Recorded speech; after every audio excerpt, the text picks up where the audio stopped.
Shalom, shalom. Je vous salue, non? Shalom au nom de Jésus. Même les gens qui nous suivent. Shalom. Je suis obligé de toucher le micro comme ça là. Shalom Kinshasa. Shalom Angola. Shalom les gens de l'Afrique du Sud. Shalom Paris. Je pense à Mamie. Hein? En Angola, je pense à Pambou, Christelle. Je pense à prophète Rogerio, pasteur Samuel. Pourquoi pas l'apôtre Thiago? Nous bénissons les gens de l'Angola. Nous bénissons aussi les gens de Londres. Maman Nanou toujours connecté. Soyez bénis, Maman Nanou. Nous bénissons aussi Papa Ruffin. Nous bénissons Papa René. Papa René de Londres. Nous bénissons le pasteur Alphonse à partir de l'Afrique du Sud. Injuste. Je bénis tous les gens de Kinshasa. Moi je croyais que tu es à Kinshasa. J'étais béni. J'étais en train de te bénir. Yo selon yo bénédiction à l'art. Mais quand on te dit je t'ai béni, tu ne reçois pas ça. Je t'ai béni. J'ai béni Maman Pélagie. J'ai béni Maman Père Bernadette. J'ai béni Maman Myriam. J'ai béni même le pasteur. Pasteur Rachel. Ça fait un mois je ne le voyais pas. Quand elle veut venir à l'émission, il y a un problème qui surgit. Mais aujourd'hui, Dieu a fait grâce. Je te bénis. Toi aussi qui es en direct, je vois Maman Mariam. Maman Mariam, Maman Mariam est en direct. Nous les bénissons. Nous allons passer à un culte. On va adorer avec toi. On va prier avec toi. Kanga Misu, Topambola Nzambe. Le Dieu ici nous a gardés. Pourquoi tu respires? C'est la grâce de Dieu. Tu lui dis quand même merci. Dans 5 minutes, tu dis merci. Maman Mariam est en ligne, soyez bénie. Tu vas dire à Dieu merci. On va dire à Dieu merci. Nous avons les yeux fermés. On va essayer un peu d'adorer un peu. Alléluia, Nzambe nanga, Nzambe na biso nyonso yaya.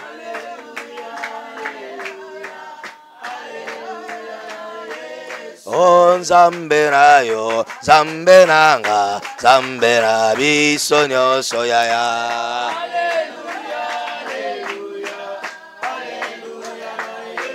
Soki na beti maboko pona Yesu, kombo na Yesu, kombo nguya.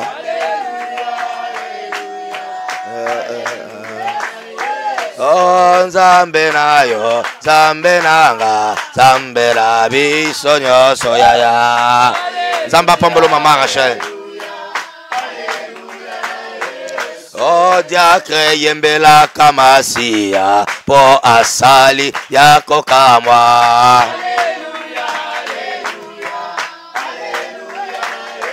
Soka aleluya ezalo yembo ya banjero kunana lola. Obazanga mabota bakobota kombo na Yesu kombo nguya. Baninga bazoyemba te pwane. Kolobazanga mbongo bakoma ba patron kombo na Yesu kombo nguya. Oh alléluia ezalo yembo ya banjelo kunana lola. Nzamba pambolo papa. Oh mopangana yo mopangananga, mopangana biso nyonso yaya.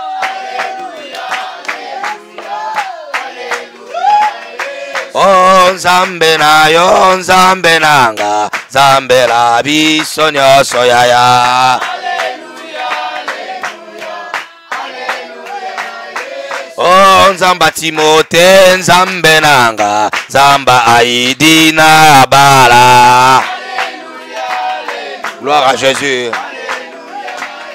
Oh Nzambe na yo Nzambe nanga Nzambe na biso nyonso yaya. Nalingi na yo adoration na yo. Oh mopanga na yo mopanga nanga mopanga na biso nyonso yaya. Oh makasi na yo makasi nanga makasi na biso nyonso yaya. Nzamba pambolo marachal. Oh elonga na yo elonga nanga elonga na biso nyonso yaya. Oh bikamwa na yo bikamwa nanga bikamwa na biso nyonso.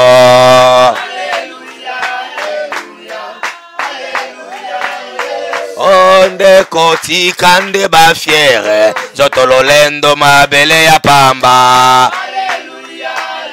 Nazo déranger encore. Onde kotika nde lolendo zotololendo mabele ya pamba. Tika ba fiere. Onde kotika nde mapeka zotololendo mabele ya pamba. O basala ba fiere ba kota mabele zotololendo mabele ya pamba. Ona mona kitoko e koti mabele zotololendo mabele ya pamba. Kolo ba mela ba diamba ba bela ba tibe zotololendo mabele ya pamba. Oba sala kindumba ba kufana sida zotololendo mabele ya pamba. Oh beta maboko beta mololo zotololendo mabele ya pamba. Oh beta maboko beta mololo zotololendo mabele ya pamba.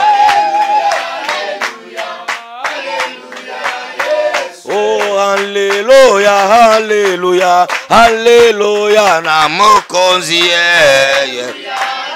Ah, oh yemba hallelujah, papa hallelujah, Hosanna hallelujah, Hosanna hallelujah, papa nangaye, Zambe nangaye, makasi nangaye. Talela yaya na tombola Yesu obali alibala obundeli ngaye confinement nyonso yaya okoteli ngaye olimbisi ngaye opamboli ngaye otomboli ngaye osalisi ngaye nabenga yo Nzambe nyonso osalie nabenga yo Nzambe nyonso yo sali nabenga yo papa nyonso yo sali nabenga yo Nzambe musantu nangaye musantu nangaye mayela bazoba makasi nangaye lukambo nangaye lusambo nangaye kota makambo nanga Zamba Biblia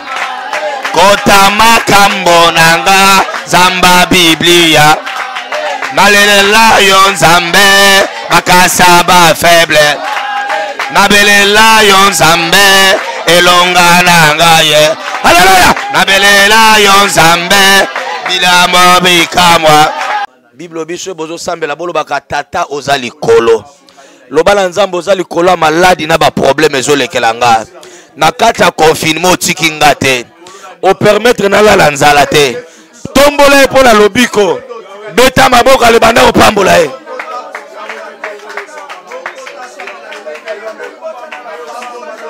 Même place aux Olanda biso tombola nzamba.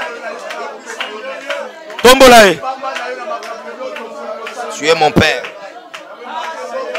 Tu es mon père. Tu es mon Dieu. Le Dieu des esprits des prophètes. Oya yebinga. Oya yebinga. Oya yebinga. Oya yebinga. Oya yebinga. Oya yebinga. Oya yebinga.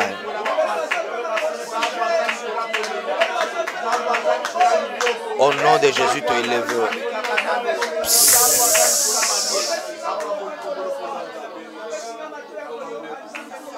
Ma commune Nzambe lobi boya epa na ye na mikumba na bino nyonso. Eloko nini eza na mikumba oyo memi na tongo lelo. Eza maladi lobe lala.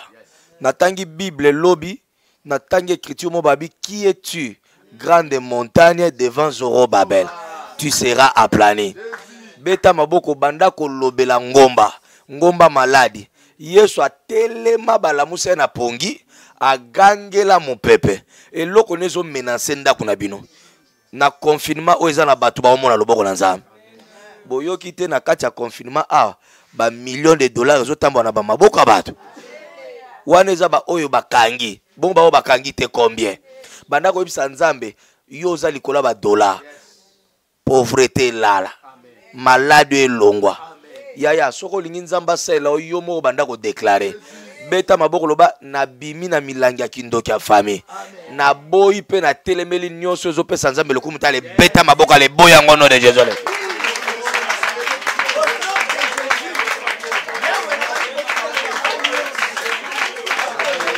Ayo papa samba banzambe.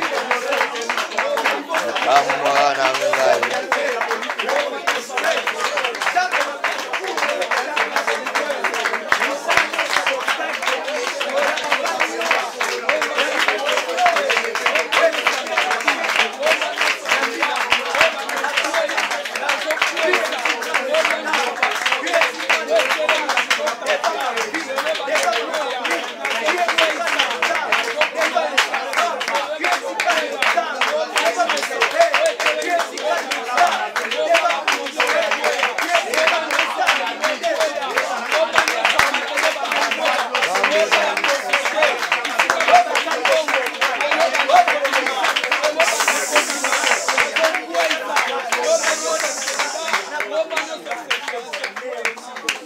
Kangami suzala concentré moli mwazalia.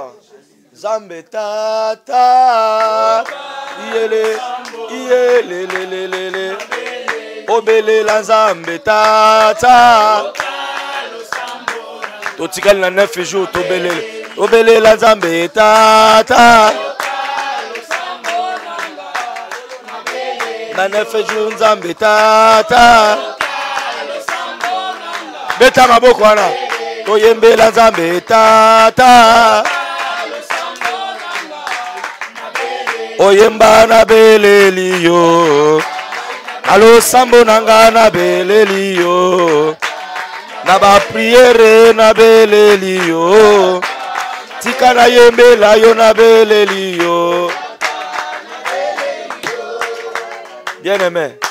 Loba na nzambe na besoin na yo. Lati sanga na nguya na yo. Loba la zambe la belele oza papa na ngai. Silisa pasi na ngai. Oza papa na ngai. Kota likambo na ngai. Profite sambela pona bana na yo. Bandeko na yo ndimela yo sobika yo na famille. Loba la nzambe oza papa na ngai kota likambo na ngai. Prions dans le nom de Jésus. Ngai na kobelela yo nzambe. Yo kalo sambo na beleli yo.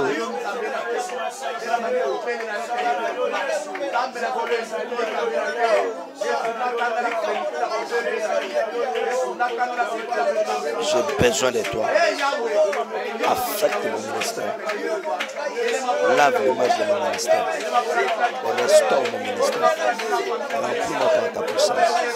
Revêtis-moi par ton onction. Donne-moi Donne-moi les manteaux de la gloire. Au nom de Jésus. Les manteaux de la destruction qui va détruire les œuvres du diable.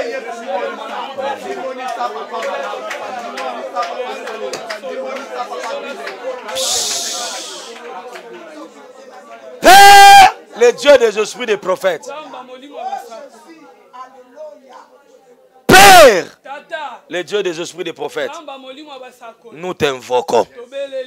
Banganga babela banzambe na bango. À ce temps où nous sommes. Parce que Nzambe baluka kae. Nous t'invoquons, descends et agis. Que le Saint-Esprit nous aide. Assiste-nous. Guéris les malades. Sanctifie. Bénis. Tout celui qui nous suit en direct, qu'il soit béni. Au nom de Jésus. L'assistance, qu'il soit béni. Au nom de Jésus. Où induile ma tête et mon interprète, et que la coupe puisse déborder. Au nom de Christ et Jésus. Avec action de grâce, nous te donnons l'offrande des acclamations.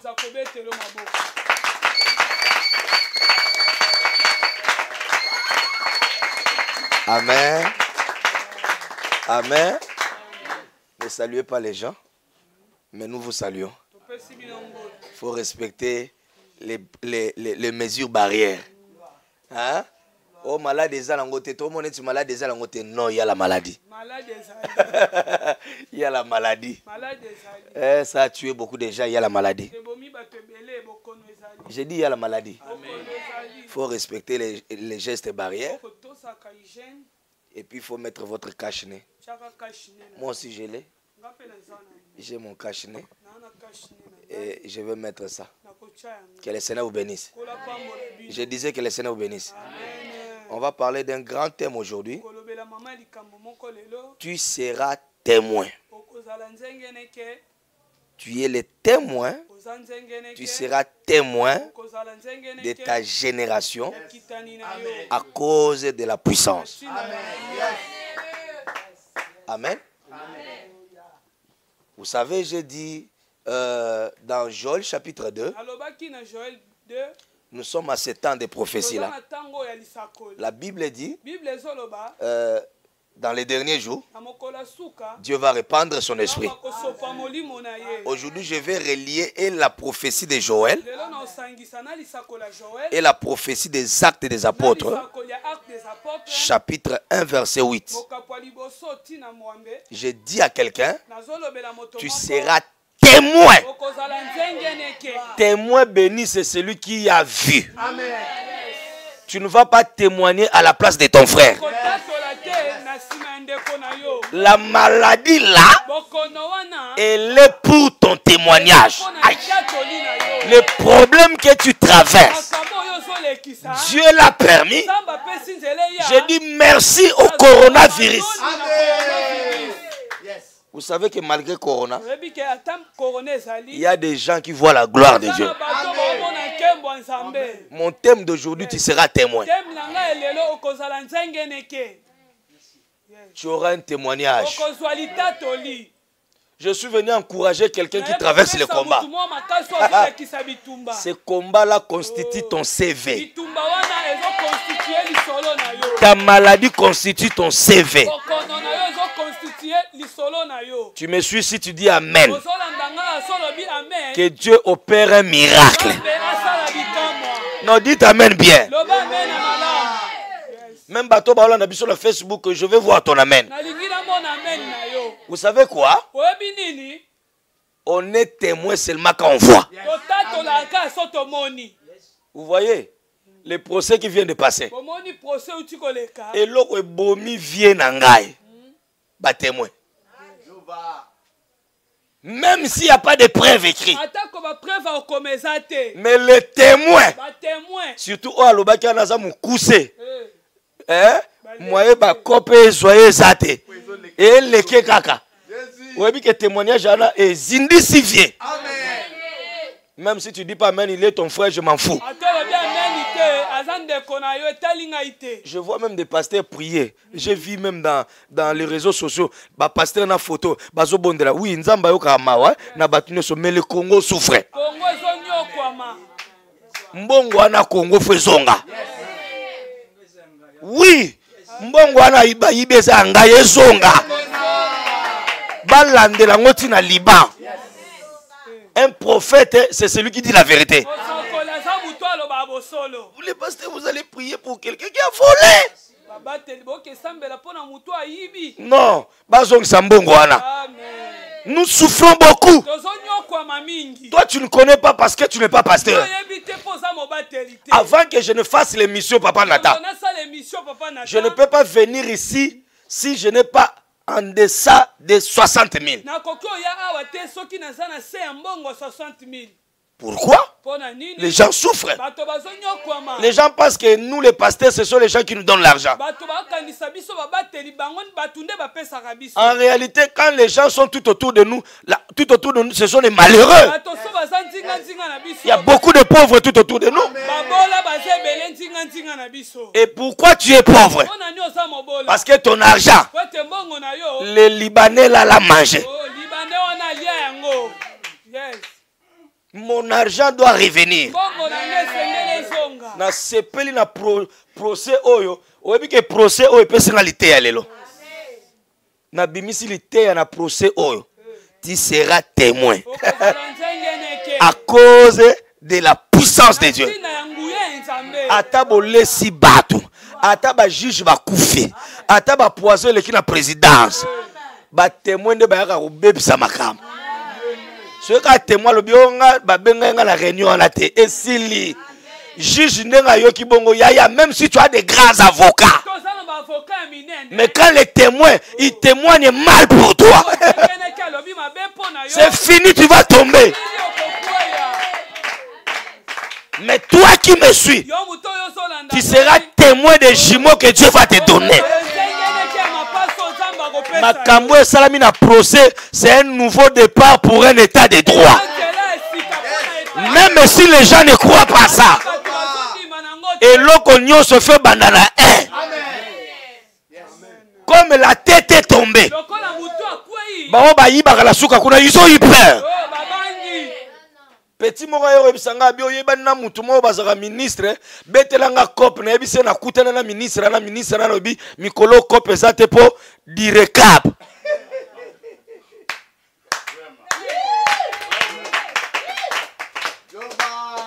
Tu seras témoin. On ne témoignera pas ton travail.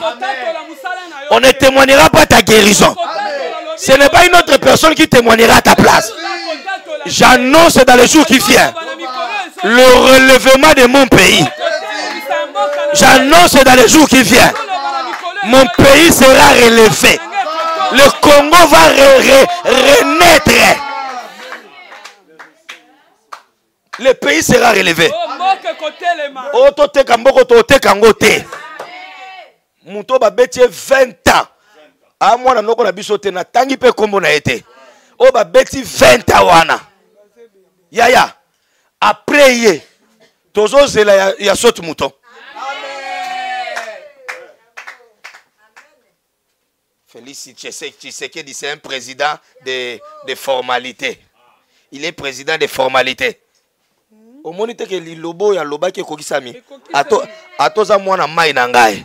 Soko simbi boye kende na boloko. Ya ko tuna nga malobo zolo beza na neza mokonza mboka. Que l'ordre revienne à l'église. Que l'ordre revienne à l'église. Moyibe kita. Soni na yo prophète. Soki nana ngwa cha prophète de la nation. Nani ngwa cha ki prophète de la nation. Nazo moni na TV azo leko toliaki mbongo. Donc mutu esa longwe président. Bino boaka na souci na ye. Donc bozo wala za kijalelo. Un homme de Dieu. Il doit louer Dieu. Il ne doit pas être fanatique d'un président. Au prophète de la nation. Soni na yo. C'est une honte. honte. Tu sors à la télé. Bon, la télévision, yelangai. Tu sors à la télé. Non pas pour prêcher, mais pour dire que tu es kimbongo na ye. Tu es prophète. Le Seigneur t'a donné la chance d'entrer dans le palais royal.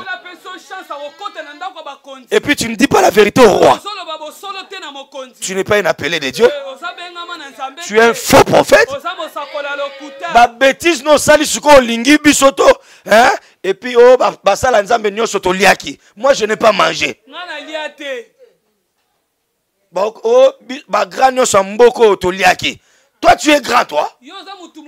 Qui est grand? Le prophète Samuel. Il a pris l'huile.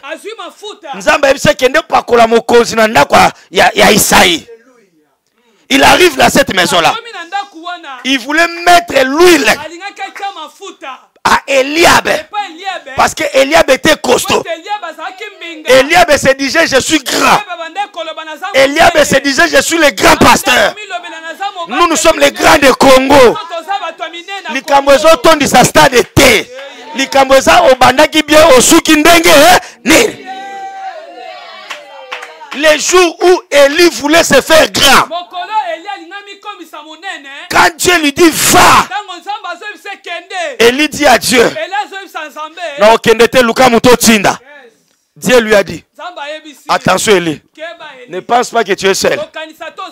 Il y a 7000 prophètes qui n'ont pas encore adoré Baal. Oh, c'est toi qui as mangé. C'est toi qui es politicien. Qui a dit Amen? Quand tu as mangé, tu as vu Roland dans l'eau là-bas. Quand tu as mangé, tu as vu Atoms là-bas. Quand toi tu as mangé, tu as vu Vieux Barout là-bas.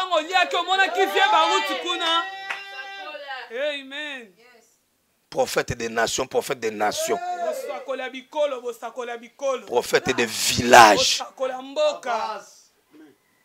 Toi un prophète de la nation.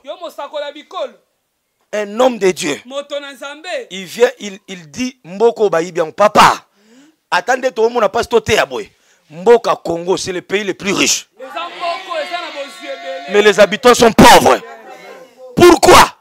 Parce qu'il y a des faux pasteurs. Il y a des faux hommes de Dieu. Des faux hommes politiques. Papa Nata et Sika faux ezali vrai ezali. Et puis faux ezali ba domaine nyos. Ba faux professeur bazali.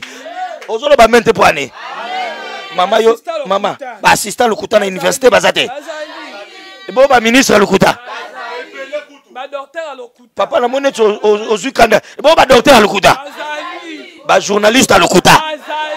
Ba avocat lokuta. Motion de Nini Olongwa kuna 20 ans. Ata ba kena appel, ba pesa bango appel te. Soki mutu moko libala ne faut pesa $800, $800,000. Les vaillants guerriers qui sont à l'est.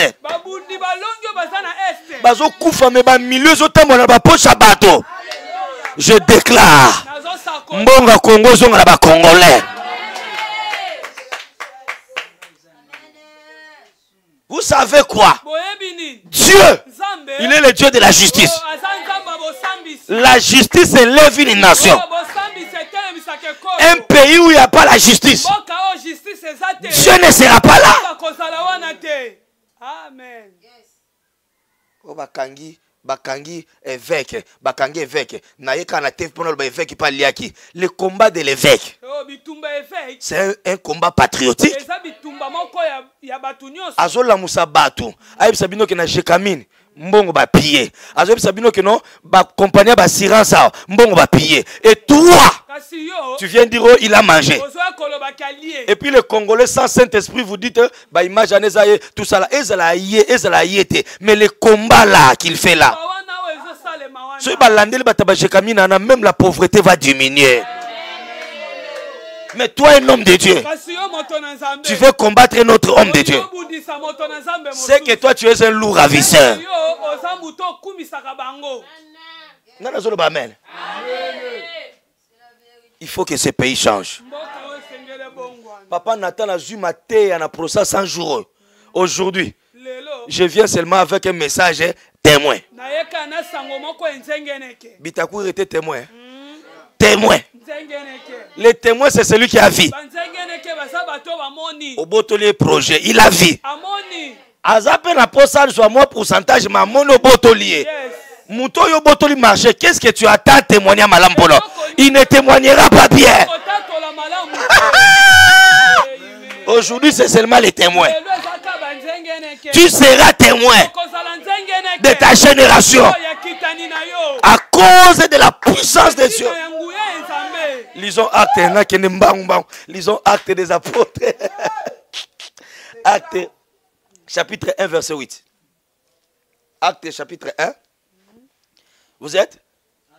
Actes 1 chapitre 1 verset 8. Je lis au nom de Jésus. Actes chapitre 1 verset 8, il est écrit ceci. Mais vous recevrez une puissance, le Saint-Esprit. Dans les derniers jours, dit Joël, vos fils et vos filles prophétiseront. Pourquoi? Dieu va répandre sa puissance. Ce que na Joël, les qui ombre makambo yo na otanga na acte. Dans acte, il est écrit, vous recevrez une puissance, le Saint-Esprit surviendra sur vous, vous serez mes témoins en Jérusalem, dans toute la Judée, dans la Samarie, jusqu'aux extrémités de la terre. Pasteur Mobimba Oteaka va voyage. Est-ce que ngam tuna koma makambo? Yesu nda olobango. Vous serez mes témoins. Au fait, les actes des apôtres a été écrit par Luc. Il est médecin, mais il est apôtre. Je venais de le dire sur une chaîne Kinshasa l'équipe partout. Il est médecin, mais il rappelle à l'église. Il écrit une lettre à Théophile. Il montre comment, à moins de 30 ans, 12 personnes appelés les apôtres ont fait trembler la terre. 12 apôtres. Les apôtres 12. Dans moins de 30 ans. Ils ont déstabilisé l'Empire romain. Ils ont déstabilisé l'Empire romain. Malgré la dangerosité de cet empire-là. Empire romain, c'est ce que l'Église catholique est outa. Les Romains étaient des idolâtres. Ils n'aimaient pas la parole de Dieu. Les Romains étaient des idolâtres, ils n'étaient pas des Juifs. Mais 12 personnes, ils ont bougé la Rome. Ils ont bougé cet empire-là. Après cet enseignement, j'annonce que tu seras témoin, tu vas bouger les choses dans ta famille.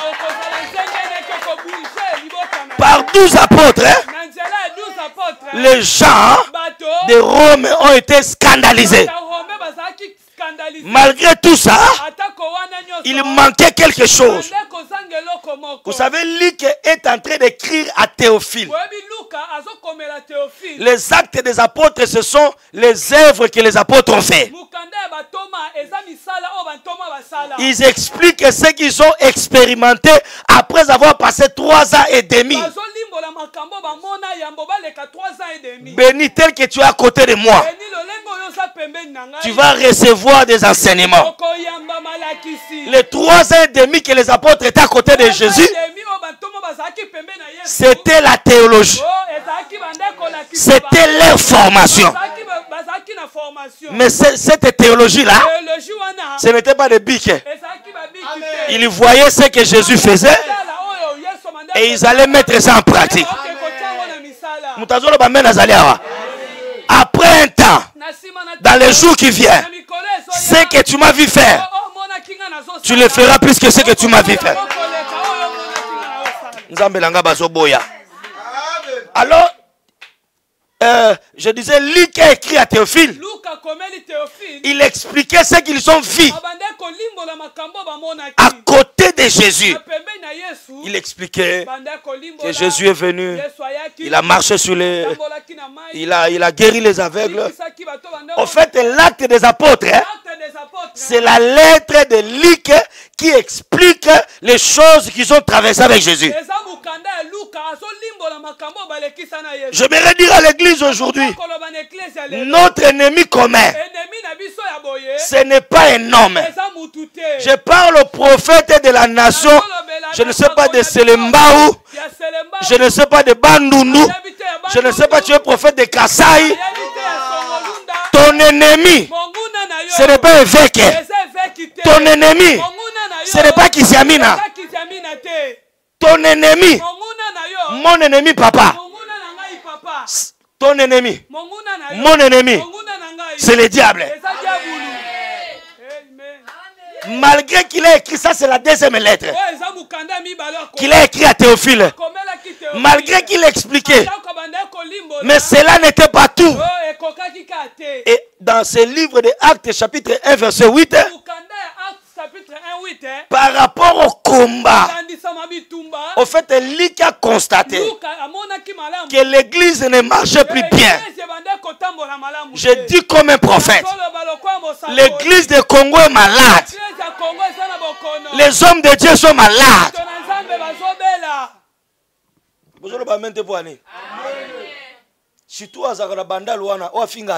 Tu es malade dans ta tête.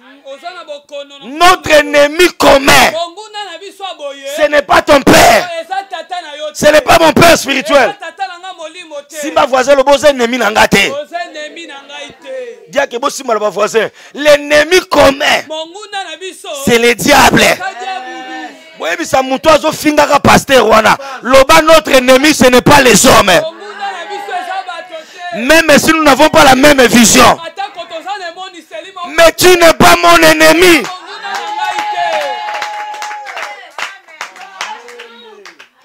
On a un prophète Nero Chakimia. Mo Chakimia te. Koto alobi on a liaki mbongo ya mutu anate. Yo lobi oteto liaki. Kendo sa la confession bongi sana nzambe.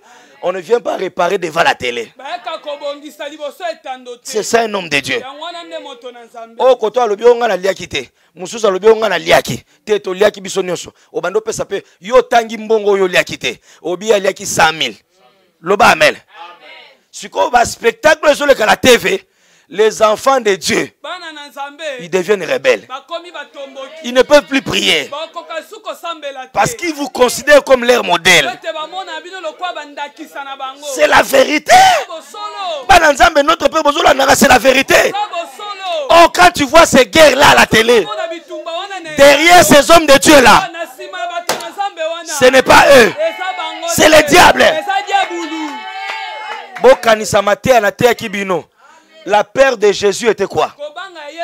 Est-ce que quand il reviendra, il trouvera la foi? Babylone, c'est tableau. Auteur, c'est le diable. Il fait que tous en a guerre pour azo cible na Moïse Mbiete. Cible neza évêque était. Cible neza bandimi o balandaka biso wana. C'est-à-dire le diable cherche à déstabiliser la foi des gens. Quand le peuple va voir ce spectacle-là, qu'est-ce qui va arriver? Pasteur, allié, oh, quand tu refuses de prier, l'homme de Galilée n'est plus loin. C'est ça le combat du diable. Il cherche à atteindre ta foi. Oh, la foi vient de ce qu'on entend. Ce qu'on entend vient de la parole de Dieu. Mais papa, ce que toi tu fais, prophète, je ne sais pas de Bandundu, de Kasaï, de la nation, ce que tu fais là, tu es en train de diminuer la foi des gens. C'est que le diable a peur. Ce n'est pas vos titres. Ce n'est pas votre grade. Tala chokoche, pasteur. Tala chokoche.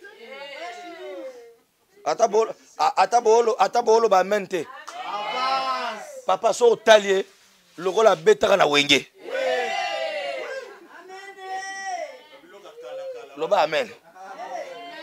Loba amen. Bible passo la bilamba te. Bo pasula mitema. Non, bien, amen. On sort le matin. Quand on te voit à la télé, on croit qu'on sera édifié. Quand on te regarde, on ne sent rien de Dieu. On sent la chair. Et ça, là, pasteur, je suis Congo, ma pasteur. Si on monnaie quand la TV, on dit que oh, n'enga bandi boy, à quoi attaquer mon toile. Je vous dis la vérité. Et puis on la tala bangote. Donc so talega, toi tu es pasteur. J'ai un ami pasteur. Mais il est dans la polémique comme un musicien. Pasteur, mais n'a pas moi qui est là. Donc, il faut pas savoir à moi aussi. Pasteur, il y a un jeton. Il y a un jeton place à Souka. Hein? Oh, alléluia. Soutien. Ah, atika on libanda. Et ça combien? Nzamba kitsa batandenge wana. Amen. Place à chaque église na type moi yeka somba na lupango. Na ba voisin, nyonso ba longwe. Loba amen à moi bien. Pourquoi il y a des guerres entre nous?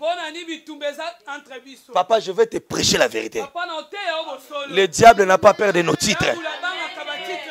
A tous les prophètes à Bangangote, aux pasteurs à Bangangote, au cordon, et l'obélé l'oroté, au papa Nathan, âgé, administrateur, superviseur, au padadi, au, au bique procès ça la pas maté, hein?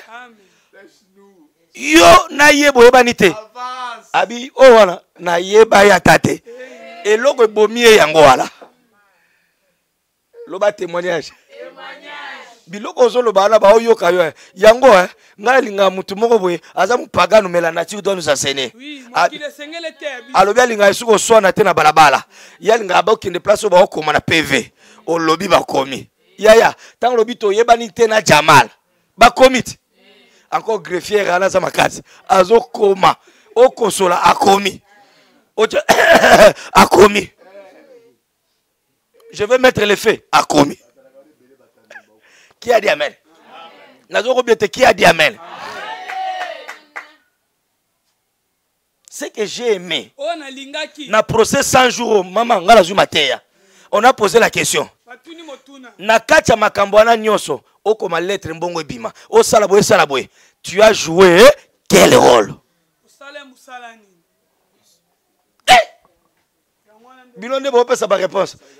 Tantôt superviseur, tantôt directeur. Siko bazuzi baga la posa ba komelo moko. Yebisa biso salaki na. Je suis venu dire à l'église de Dieu. Le diable a koko humilié yo.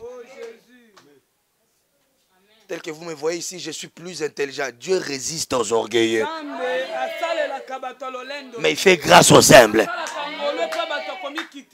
Donc toi, tu es plus. Nous autres, ici, nous sommes des bourriques.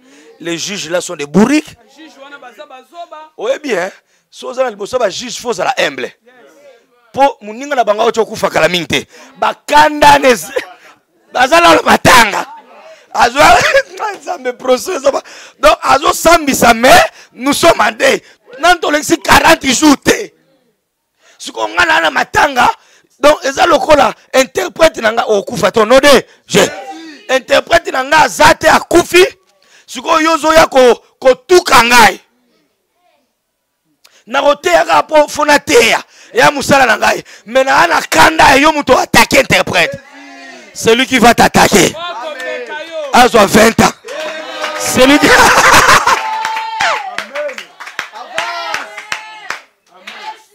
Alléluia. Papa Nathan, moi je crois qu'il n'a pas été bien conseillé. Normalement, ce qui a to yebaki te a to yebaki. Mais mais quand on sent un peu l'orgueil, c'est ça les pasteurs de Congo. C'est ça les chrétiens congolais. Il ne connaît pas, mais il est le directeur de tous les pasteurs.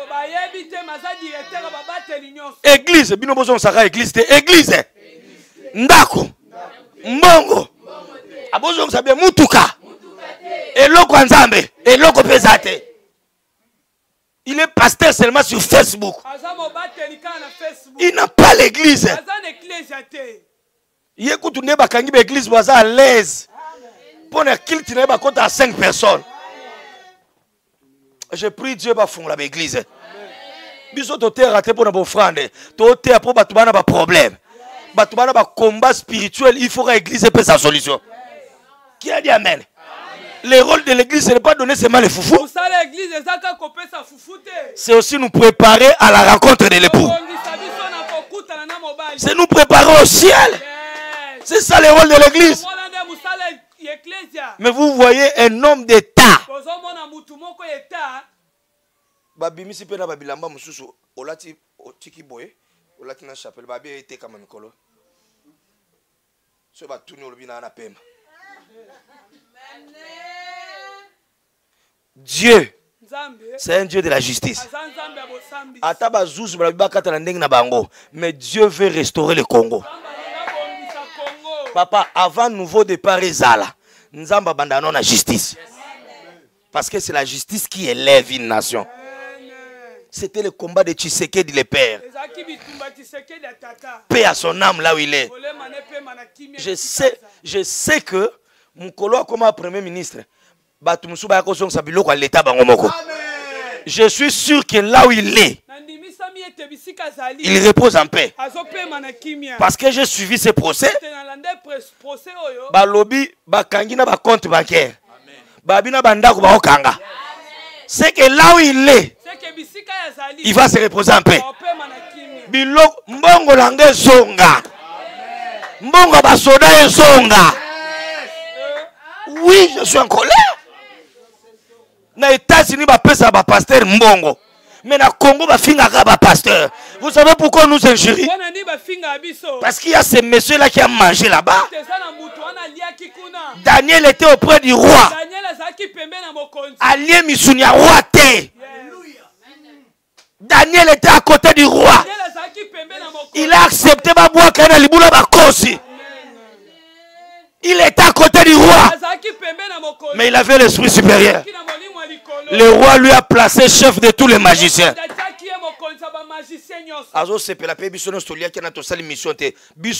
C'est toi-même. Conflit, guerre.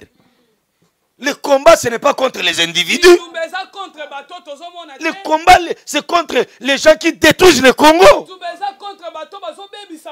Papa Makambuna, on a spectacle de pasteur. L'église des temps anciens, ce n'était pas comme ça. Cette église-là, il demeurait dans l'unité. Il demeurait dans la communion fraternelle. Il demeurait dans l'amour. Et la puissance se faisait voir.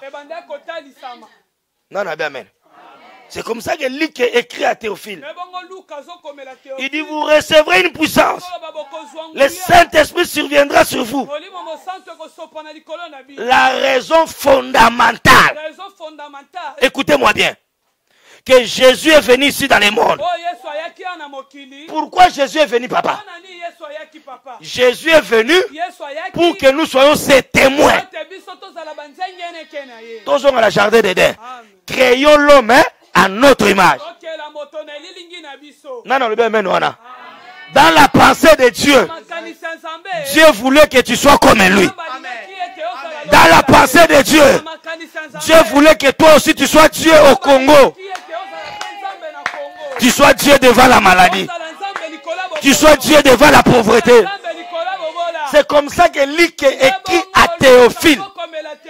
Il dit la raison fondamentale que Jésus est venu. Il est venu pour que nous soyons les témoins. Il dit vous recevrez une puissance. Même Joël dit 28 ans biango. Abi molimo ko sopa likolo na bino bozala ba témoin. Basi na mibali ba osana nini? Ba ko sakola. Quand Lika vit ce spectacle-là, moi aussi quand je vois le Congo, les églises de Congo, pas de puissance, seulement la polémique. Pas de puissance, seulement les injures. Pas de puissance. Bino bo lobo pasteur wana bandal. Pasteur wana. Les pasteurs nigériens sont unis. J'ai connu un pasteur nigérien à côté de 3 cultes.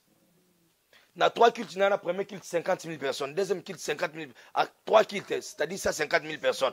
Toi, tu ne fais que faire des bruits à la télé. Kimbuta plein, non, tu gagnes. Quand Théophile a vu ce spectacle-là, c'est comme ça qu'il a écrit la deuxième lettre ici. Lui qui a écrit à Théophile, il dit, il répandra son esprit sur toute chair.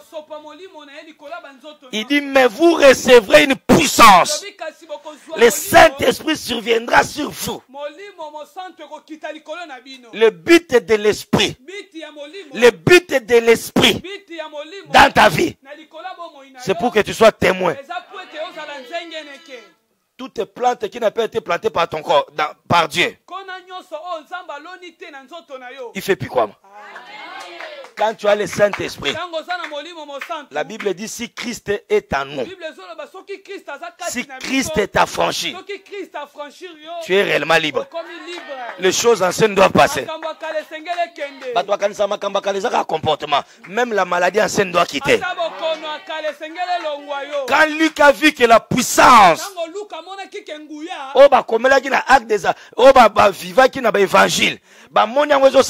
c'est comme ça qu'il a écrit les actes des apôtres. Habita la Théophile, il a dit, vous recevrez une puissance et vous serez mes témoins. Congo, c'est un pays puissant, un pays riche. Mais quand je regarde mon pays, je vois qu'il n'y a rien. Ce qu'il y a, ça ne va pas. La prédication d'aujourd'hui, c'est une lettre que j'écris au Congo. J'écris aux enfants de Dieu. Réveille-toi. Cherche l'Esprit de Dieu. Cherche la puissance. Maman Rachel, le diable n'a pas peur de ta taille. Pas daddy.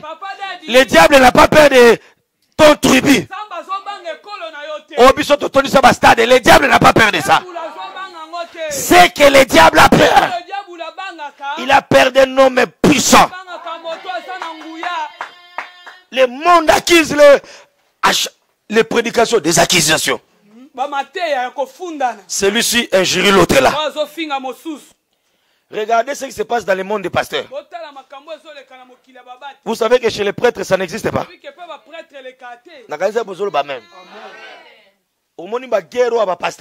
Chez les prêtres, ça n'existe pas. Mais je vous informe. Chez les prêtres, il y a la pédophilie. Botuna bana nyonso batanga ba malongi bana ba 12 ans, ba 13 ans, ta sangwa lingaye. Ata bolo bate mais la vérité ta sangwa lingaye. Mon père, ma mère sont mes pères. Donc ba sango ba linga bana. À l'église catholique, il y a des fautes graves. Mais jamais. Bon mon amutumora qui ndoloba mabe ya malumalu na TV. Malumalu pas salé ma bête. Mais ba côté les caca. Ça dit l'amour doit couvrir. Alléluia. Mukanda acte des apôtres, mutakomia ngozali ki a médecin. Tanga moni makambo ba viva ki na Christ. Pendant 3 ans et demi, amoni ba puissance amoni makambo 12 personnes, ba impacta ki mokili, ba impacter Rome, ba ningisi Rome. Rome c'est l'Italie. 12 personnes ba ningisa Italie. Poto soit 12 personnes. Je ne dis pas 3, 12 personnes. Je ne dis pas 20, 12 personnes. Italie papa zaki mboka ya ba katoliko, mboka ya ba kisi, mboka idolâtrie, mais 12 personnes. Balakisa nguya ya nzambe. Et l'Italie était secouée. Et les livres des actes quand on l'écrit, Luc a vu que l'église était malade. C'est ce que je dis à mon fils béni. L'église est malade. Samuel va vendre dans l'église. L'église est malade. L'église ne prie plus. L'église est politisée. Ce balingi na 2023 bobenga na bango ataye na polo na bakiti bobenga na bango bakei kuna na Sénat bakei kuna na parlement est-ce que balobeli bino et loko baoleka nango na parlement ezani babakisa bango $2000 ils ont déjà combien est-ce qu'ils ont passé au professeur Matthéo nazote alelo za lettre nazo kanisa l'église parce que dans l'église primitive j'étais là. J'ai vu la puissance de Dieu. J'ai vu l'empereur romain à trembler. Il a arrêté Pierre. Dieu a envoyé l'ange en prison. Pierre est sorti. On a arrêté Paul. Et l'ange est venu les délivrer. Et les Romains ont vu la puissance. On a pris Paul. Azindi na maïneti na fleuve. Dieu l'a sauvé. Et quand on l'a sauvé, ils ont vu les serpents mordre Paul. Paul ne pouvait pas mourir. Quel serpent? Vipère. Au soit sur sa divinité. Mais Paul a pris les serpents. Il a secoué dans le feu. Parce que Paul aussi était romain. Il avait l'enseignement romain. Mais quand Jésus est venu dans sa vie, homme de Dieu, on en a marre. Tolembi, vos discussions. À partir d'aujourd'hui, prêchez l'évangile. Laissez-nous calmer. On souffre beaucoup. Non, non, amen. 12 personnes. Mais combien des hommes de Dieu sont au Congo? Pourquoi le pays ne change pas?